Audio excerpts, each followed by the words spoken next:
Le sang s'est retiré du visage de Marcus, figé devant cet email. Il ne lui était pas destiné et l'expéditeur avait commis une erreur catastrophique. Le compte Gmail personnel de sa femme s'était, on ne sait comment, synchronisé avec leur tablette commune, celle qu'il utilisait rarement, sauf pour lire un e-book de temps en temps. L'aperçu du message était bref mais d'une clarté dévastatrice. Je sens encore ta peau contre la mienne. 3 semaines, c'est trop long. J'ai besoin de te voir avant Dubaï. Marcus sentit son cœur battre à tout rompre tandis que son doigt flottait au-dessus de la notification. Il ne devait pas l'ouvrir. Il savait qu'il ne devait pas.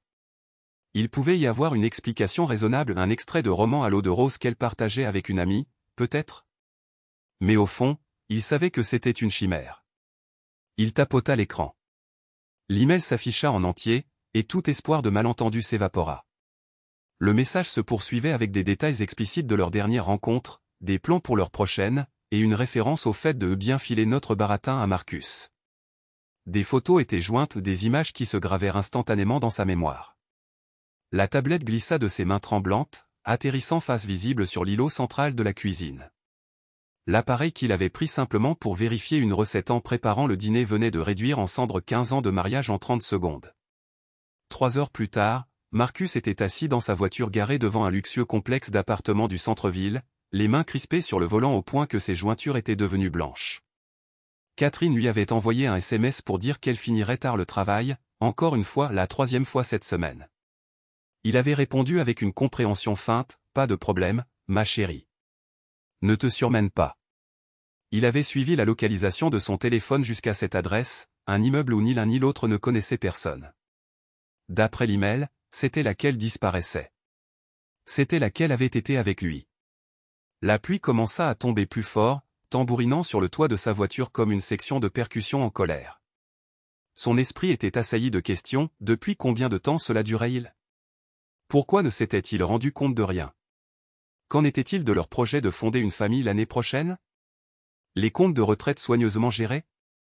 Leur rêve d'ouvrir ce café-librairie quand ils auraient 50 ans? Son téléphone vibra, signalant un message de Catherine, « Je termine. Je devrais être à la maison vers 22 heures. » Il était 20h27. Il avait le temps. Marcus observait l'entrée de l'immeuble à travers les rideaux de pluie, incertain de ce qui l'attendait. Puis il la vit à la silhouette élancée de Catherine sous un parapluie noir, sa démarche si caractéristique, le manteau rouge qu'il lui avait offert pour leur anniversaire de mariage l'année dernière. Elle s'approchait de l'entrée, composant un code d'accès comme si elle l'avait fait une centaine de fois auparavant. Marcus sentit la bile lui monter à la gorge. Il commença à ouvrir la portière de sa voiture, puis s'arrêta. La confronter ici ne lui apporterait pas de réponse, juste une scène publique et des dénégations. Il avait besoin de plus. Il sortit son téléphone et ouvrit une application rarement utilisée, portant le nom de Sécurité Maison. Ils avaient installé des caméras il y a 2 ans après un cambriolage chez un voisin. Catherine avait insisté pour ce système, mais avait apparemment oublié le stockage en cloud qui conservait un mois de séquences, des séquences que Marcus n'avait jamais pris la peine de vérifier jusqu'à présent. Ses mains tremblaient alors qu'il remontait le temps en faisant défiler les images, regardant leur maison vide en accéléré. Puis il le vit il y a 2 semaines, à midi, un mardi où Catherine avait prétendu avoir un rendez-vous chez le dentiste. Elle entra dans leur maison, mais elle n'était pas seule. Marcus avait l'impression de regarder un film sur la vie de quelqu'un d'autre lorsqu'un grand homme aux cheveux noirs suivit sa femme dans leur chambre. Il n'eut pas la force d'en voir davantage. Il n'en avait pas besoin. « Tu es rentré tôt, » dit Catherine, accrochant son manteau dans le placard de l'entrée. Ses cheveux étaient humides à cause de la pluie, son maquillage parfaitement en place malgré la longue réunion de travail. Elle lui sourit le même sourire qui l'avait fait tomber amoureux d'elle à la faculté de droit. « Je ne me sentais pas bien, » répondit Marcus, assis à l'îlot central de la cuisine avec un verre de whisky devant lui. La tablette était posée face contre table à côté de sa boisson. « Tu as mauvaise mine, » dit-elle, son front se fronçant d'une inquiétude qui semblait sincère. « Tu couvres quelque chose ? » « Peut-être. » Il prit une gorgée, laissant l'alcool le brûler en descendant dans sa gorge. « Comment s'est passée la réunion ? » Exténuante. « Le dossier Johnson est un cauchemar. » Elle retira ses talons et se dirigea vers lui à pas feutrés. « Tu n'étais pas obligé de m'attendre. Je voulais. » Il poussa la tablette vers elle. « Tu as reçu un email. » Le visage de Catherine resta parfaitement neutre lorsqu'elle prit l'appareil. Trop neutre. Elle avait toujours été douée pour contrôler ses expressions et une compétence qui lui avait bien servi au tribunal. Elle saisit son mot de passe et regarda l'écran. Pendant 3 battements de cœur, rien ne se passa. Puis il vit sa façade soigneusement construite commencer à se fissurer.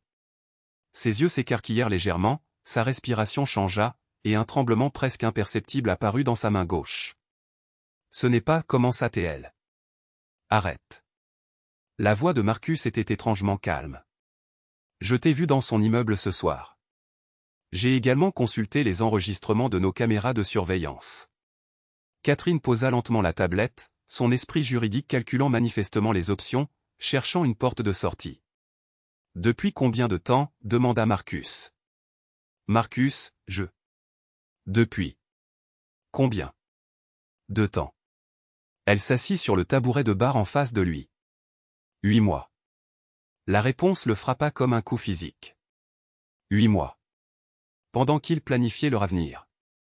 Pendant qu'ils essayaient d'avoir un enfant. Qui est-ce? Ça n'a pas d'importance. Pour moi, ça en a. Marcus vida son verre.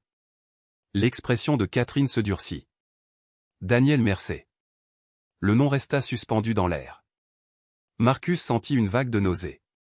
Daniel Mercé, l'associé principal du cabinet de Catherine. L'homme qui avait été invité à dîner chez eux.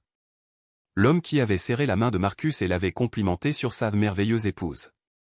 Le voyage à Dubaï le mois prochain, dit Marcus, les pièces du puzzle s'assemblant. Ce n'est pas une retraite d'entreprise, n'est-ce pas? Elle ne répondit pas, ce qui valait bien une réponse. Comptais-tu me le dire un jour? Ou allais-tu simplement disparaître? Sa voix se brisa sur le dernier mot, trahissant l'émotion qu'il essayait désespérément de contrôler. Je ne sais pas, murmura-t-elle, et pour la première fois, elle semblait réellement perdue. Je n'avais pas prévu ça. Marcus laissa échapper un rire, un son creux dépourvu d'humour. Personne ne prévoit de détruire la vie de quelqu'un. Ils le font juste, une décision à la fois. Le lendemain matin, Marcus se fit porter pâle au travail.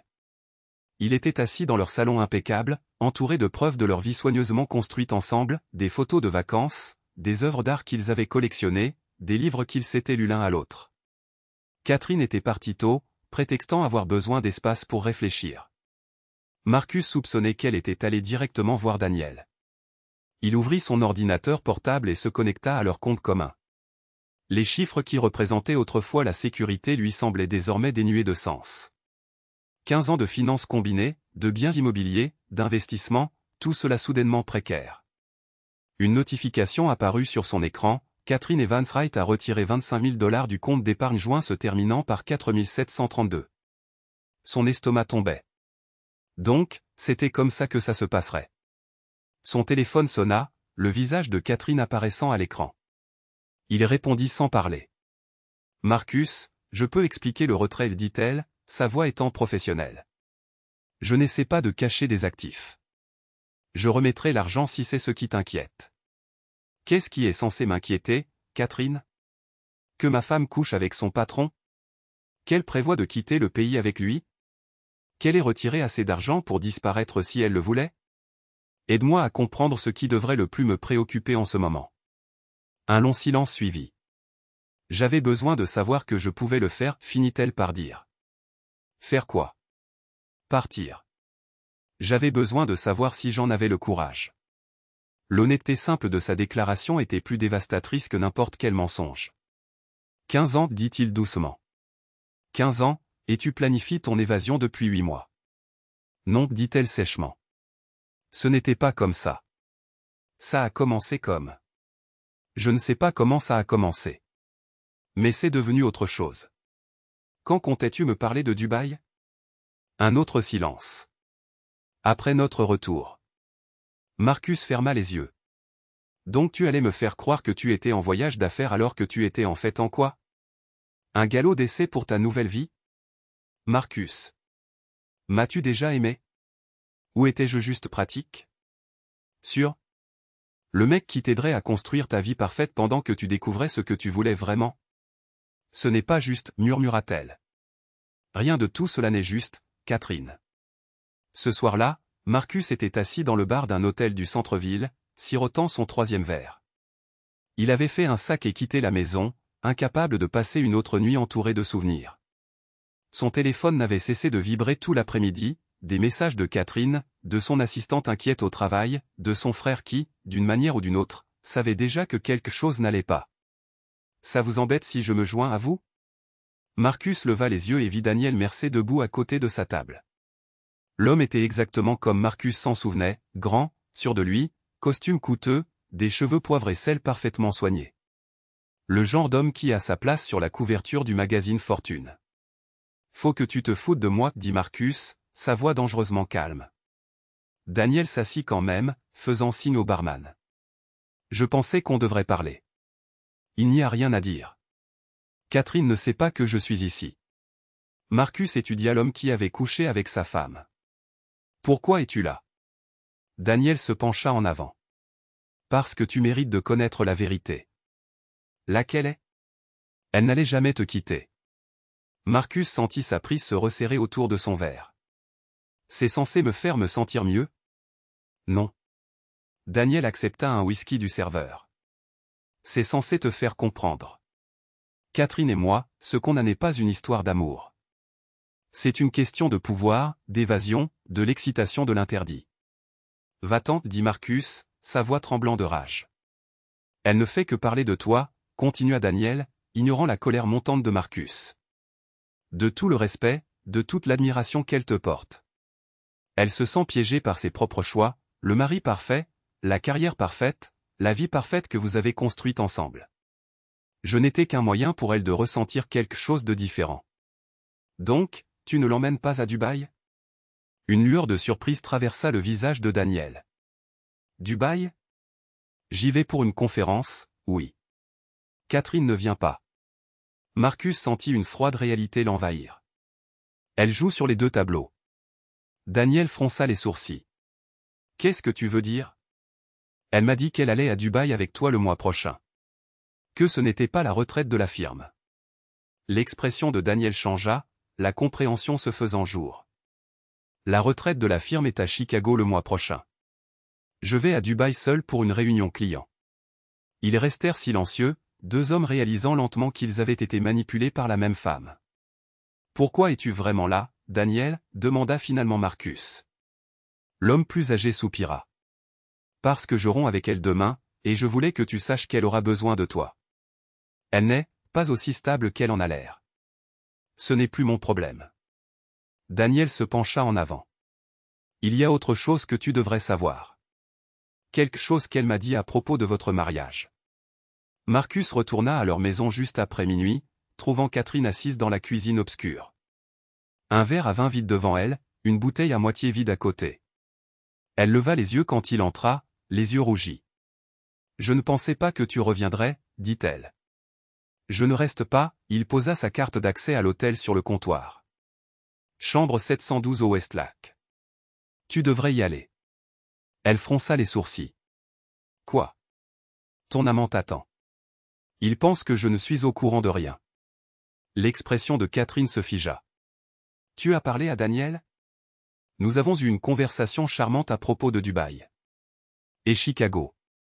Et ton plan élaboré pour nous manipuler tous les 2. » Elle se leva, lissant son chemisier froissé. « Ce n'est pas ce que tu crois. Ça ne l'est jamais. » Marcus ouvrit le réfrigérateur, en sortant une bouteille d'eau. Il était trop sobre pour cette conversation. Il m'a parlé du bébé. La couleur quitta le visage de Catherine. Il n'avait pas le droit. Pas le droit. Marcus eut un rire amer. Tu me dis depuis des années que tu n'es pas encore prête pour avoir des enfants. Me faisant attendre parce que ta carrière passait avant tout. Tout en lui disant que tu avais perdu notre bébé l'année dernière. Un bébé qui n'a jamais existé. J'avais besoin qu'il comprenne pourquoi je ne pouvais pas te quitter, murmura-t-elle. Il me mettait la pression. Alors tu as inventé une fausse couche traumatisante ? Créé toute cette histoire sur ma fragilité par la suite, sur le fait que j'avais besoin de toi.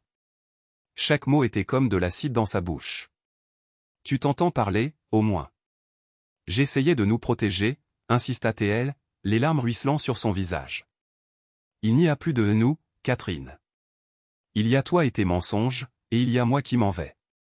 Elle se rapprocha de lui, tendant la main vers son bras. S'il te plaît, Marcus. Je vais rompre avec lui. On peut recommencer à zéro. Il recula. La femme que j'aimais n'existe pas. Peut-être qu'elle n'a jamais existé. 3 jours plus tard, Marcus était assis en face de son avocate, examinant les papiers du divorce. La femme, plus âgée, avait été directe, avec les ressources de Catherine et ses relations juridiques, ça allait être moche si elle le voulait. Vous a-t-elle contacté, demanda l'avocate. Pas depuis que je suis parti. Marcus signa le dernier document. Daniel m'a dit qu'elle avait pris un congé de la firme. C'est inhabituel pour quelqu'un de sa position. Marcus haussa les épaules. Apparemment, elle est inhabituelle depuis un bon moment. Je n'ai juste pas vu les signes. Son téléphone vibra avec un SMS d'un numéro inconnu. Elle est partie. Personne ne sait où. A laissé son téléphone, ses cartes de crédit, tout. Appelle-moi. Daniel. Marcus fixa le message, un frisson lui parcourant l'échine. La disparition avait commencé. Une semaine se transforma en 2. Catherine avait apparemment disparu. Ses parents n'avaient pas de nouvelles d'elle. Ses amis étaient inquiets mais pas surpris. Apparemment, elle était distante depuis des mois. La police ne s'intéressait pas à une adulte disparue qui était clairement partie de son propre chef, emportant 25 000 $ en espèces. Marcus se retrouva dans le bureau de Daniel, les deux hommes unis par leur confusion commune. Elle a planifié ça, dit Marcus, regardant l'horizon de la ville depuis le 47e étage. Elle planifie ça depuis plus longtemps que nous ne l'avons réalisé, l'un ou l'autre. Daniel acquiesça, paraissant plus vieux que dans le bar de l'hôtel. La firme effectue un audit interne. Il y a des anomalies dans certains de ses comptes clients. Marcus se tourna pour le regarder. Quel genre d'anomalie? Le genre qui implique des fonds manquants et des faux documents. Daniel se frotta les tempes. On dirait qu'elle détourne des fonds depuis au moins 2 ans. De petites sommes qui ne déclencheraient pas d'alarme. La révélation n'aurait pas dû surprendre Marcus, mais elle le fit quand même. Donc, il n'a jamais été question de nous deux. Non, convint Daniel. Nous n'étions que des couvertures pratiques. Des distractions. Marcus repensa à la Catherine qu'il croyait connaître, brillante, ambitieuse, toujours 3 coups en avance. Toujours aux commandes. Tout leur mariage n'avait-il été qu'une représentation? Un élément nécessaire d'une escroquerie de plus grande ampleur? Son téléphone sonna, la mère de Catherine. Ils ont retrouvé sa voiture, dit-elle sans préambule. À l'aéroport international de Portland. Ils vérifient les listes de passagers, mais Catherine était trop intelligente pour ça. Elle n'aurait pas utilisé son propre nom. Elle n'aurait pas laissé une piste facile. 6 mois plus tard, Marcus se tenait sur le balcon de son nouvel appartement, contemplant le coucher de soleil sur la ville. Le divorce avait été prononcé en l'absence de Catherine, une procédure étrange et unilatérale qui donnait l'impression de refermer un livre à mi-chemin. Son téléphone sonna, un numéro international. « Allô » répondit-il avec prudence. Marcus. Sa voix était instantanément reconnaissable, malgré les mois de silence. Il serra la rampe du balcon. Catherine. Je voulais que tu saches que je suis en sécurité, dit-elle, sa voix trahissant un accent inconnu, qu'elle essayait manifestement d'adopter. Et je suis désolé. Pour tout. Où es-tu? Un rire léger. Un endroit où je peux repartir à zéro. Devenir quelqu'un d'autre. Le cabinet sait ce que tu as fait, dit-il. Le FBI enquête. Ils ne trouveront rien qui me mène à moi. Elle semblait confiante. J'avais besoin de reprendre le contrôle de ma vie, Marcus. Je me noyais dans l'existence parfaite que nous avions créée. Alors tu as volé de l'argent et tu as disparu? C'était ça, ta solution? Je prépare ma sortie depuis avant même de te rencontrer, dit-elle doucement. Tu étais censé être temporaire, quelques années tout au plus. Mais ensuite, je me suis attaché à toi, et ça a tout compliqué. Marcus ferma les yeux, les dernières pièces du puzzle se mettant en place. Tu n'as jamais voulu de notre vie. Je voulais la liberté. La possibilité de me réinventer chaque fois que j'en ressentais le besoin. L'argent était mon assurance. Et Daniel? Une erreur. Un moment de faiblesse quand la pression de maintenir mon rôle est devenue trop forte. Elle fit une pause. Tu as été la seule chose réelle dans ma vie, Marcus. C'est pour ça que j'ai dû te laisser derrière moi. Est-ce que je te reverrai un jour? La ligne resta silencieuse si longtemps qu'il crut qu'elle avait raccroché. Consulte ta messagerie, dit-elle finalement. L'ancienne, celle de la fac de droit. Le mot de passe est toujours le même. La communication fut coupée. Marcus rentra et ouvrit son ordinateur portable, se connectant à un compte de messagerie qu'il n'avait pas utilisé depuis des années. Il y avait un seul nouveau message avec une pièce jointe. L'email ne contenait qu'une seule ligne, pour la vie que je n'ai pas pu t'offrir.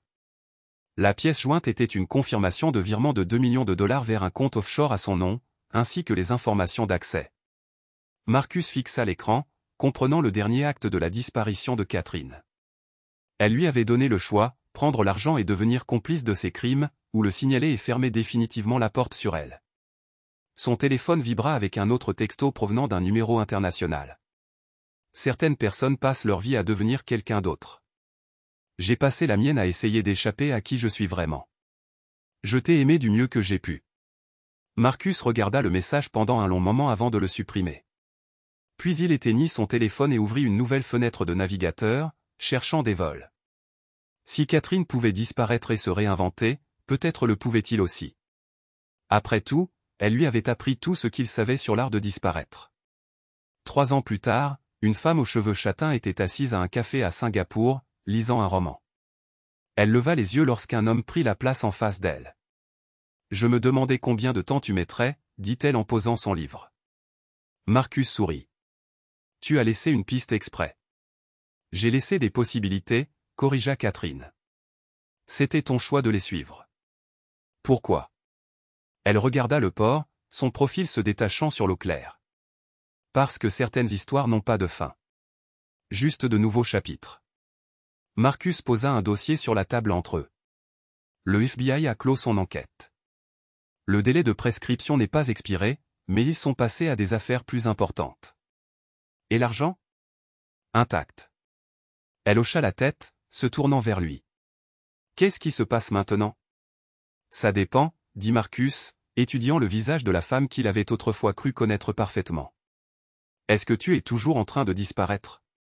Ou est-ce que tu es enfin prête à te faire retrouver? Catherine tendit la main au-dessus de la table, ses doigts s'arrêtant juste avant les siens. Je ne sais pas comment être quelqu'un d'autre que la femme que je suis devenue. Moi non plus, admit Marcus. Mais c'est peut-être ça le but. Peut-être que nous avons tous les deux joué des rôles pendant trop longtemps. Elle sourit, un vrai sourire cette fois, pas celui qu'elle avait perfectionné au fil des années passées ensemble. On pourrait disparaître ensemble cette fois. Marcus regarda l'inconnu en face de lui qui lui semblait pourtant toujours être son foyer. Je crois que j'aimerais ça. Et à cet instant, entourés des sons inconnus d'une ville où personne ne connaissait leur nom, ils commencèrent à écrire une nouvelle histoire, sans scénario ni attente. Un endroit où ils pourraient enfin être celui ou celle qu'ils étaient vraiment, ensemble ou séparément. Ce n'était pas du pardon. Ce n'était même pas une réconciliation. Mais c'était quelque chose d'authentique, peut-être la première chose authentique qu'ils aient partagée en toutes ces années. Et pour l'instant, cela suffisait.